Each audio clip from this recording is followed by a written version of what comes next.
एक छोटा सा ख्वाब था जो पूरा नहीं हुआ, वो शख्स मेरा होकर भी मेरा नहीं हुआ।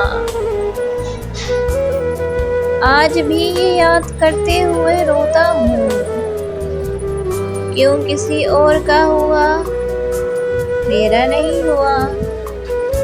यादें बहुत हसीन थी हमारे सफ़र की, ना जाने क्यों वो मेरा हमसफ़र नहीं हुआ। बहुत कोशिश की कि जी लूं इसके बगैर, पर ना जाने क्यों मुझसे सब्र नहीं हुआ।